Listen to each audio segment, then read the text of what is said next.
Good evening, everyone. I am Nirjan Niwate from class 9th A. Today I am here with my farmer uncle. Today I am asking some question to him. Let's see. Uncle ji नमस्ते। नमस्ते। Uncle जी हम यहाँ पर एक interview के लिए आए हैं आपसे। मैं आपसे कुछ सवाल पूछूंगा।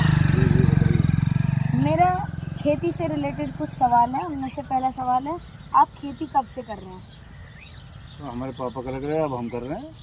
अच्छा, आपके पिताजी भी यही काम करते थे, यानी पुश्तैनी काम है आपका। पुश्तैनी काम है। हाँ जी। तो आप खेती में आपने इस साल क्या बोया है? मिर्ची है जी, अब धान लगेगा। अच्छा, अभी मिर्ची है, मिर्ची है, आगे धान लगेगा। धान लगेगा। तो आप अपनी खेती के लिए कौन सा खाद इस्तेमाल करते हैं, रासायनिक या फिर जैविक? नहीं, रासायनिक खाद चल रहे हैं भैया, अब तो यहाँ जो भी खाद काम है। जैविक खाद नहीं मिलते हैं तो रासायनिक खाद का आप रासायनिक इस्तेमाल खाद। करते हैं। तो आप कोई ऐसी मशीन का इस्तेमाल कर रहे हैं जिससे खेती कर रहे हैं आप? कोई हाँ मशीन? जी, ट्रैक्टर, टेलर, हैरो, ये सब खेती से संबंधित ही हैं। तो आपको इनमें ज़्यादा फायदा दिखता है? भैया और अब कोई बैल थोड़ी चल रहे हैं, अब तो ट्रैक्टर से हो रही है खेती। हाँ, तो मतलब जल्दी हो जाता है आपका जल्दी काम। हो जाता हाँ जी।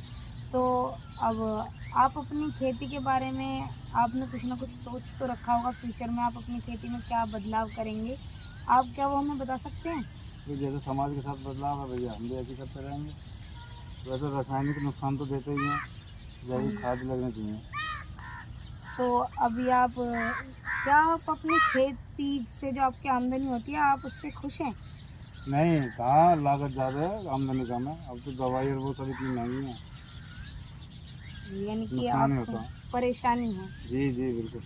तो आप खेती से रिलेटेड देश के नागरिकों को कुछ कहना चाहेंगे? भैया खेती तो करनी पड़ेगी, अन्नदाता खैर सब पूरे देश को खाने के लिए गेहूँ भी चाहिए। हाँ जी। खेती तो करनी पड़ेगी, चाहे घाटा हो या फायदा हो। फायदा है। हाँ जी। धन्यवाद अपना इस समय देने के लिए।